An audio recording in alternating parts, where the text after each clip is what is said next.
Saya akan bertanya Pak terkait penyidikan ya Pak ya. Yang ingin saya tanyakan, yang menjadi penyidik ketika menerima pelaporan ya Pak ya, laporan dari masyarakat. Ya. Yang menjadi acuan menerima laporan itu apakah boleh semua warga masyarakat ya, tanpa melihat apakah misalnya seperti saya misalnya sebagai jaksa, kemudian saya mengetahui ada suatu tindak pidana, saya melaporkan kepada polisi, tidak Pak ya? Nah, apakah diperbolehkan?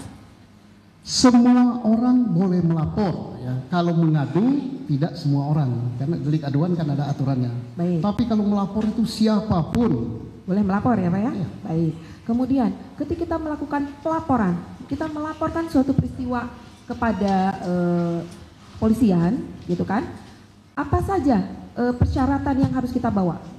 Apakah berikut alat bukti langsung kita bawa, gitu kan? Karena kan sepengetahuan saya, ketika kita melaporkan sesuatu itu di sana itu ada pasal apa yang dikenakan, kemudian siapa saja yang menjadi saksi, siapa pelapor, begitu kan Pak ya?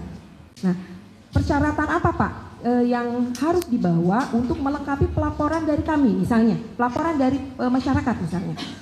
sesuai dengan kapasitas masyarakat. Kalau dia misalnya ada suatu kecelakaan atau ada suatu pembunuhan atau ada suatu penganiayaan, dia kan terbatas sekali alat bukti atau pengetahuannya kan. Dia hanya melaporkan, Pak, telah terjadi orang ditusuk di pasar.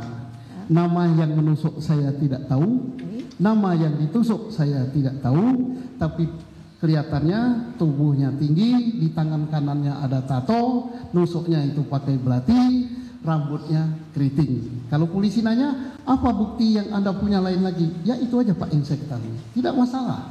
Tidak masalah. Artinya dengan alat bukti yang demikian itu bisa melapor, kemudian Ya.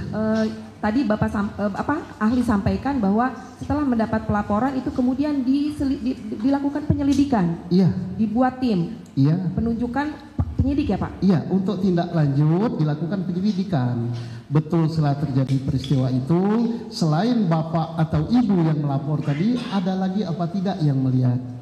Kemudian di tempat itu apa iya tercecer darah, apa iya ada belati yang jatuh, apa iya ada dompet yang tertinggal, apa iya ada HP yang tertinggal. Nah ini dikumpulkan, jadi tidak perlu yang melapor itu harus lengkap, termasuk ada aturannya tidak perlu harus berpakaian lengkap. Baik. Bersandal jepit pun boleh. Terima kasih Bapak.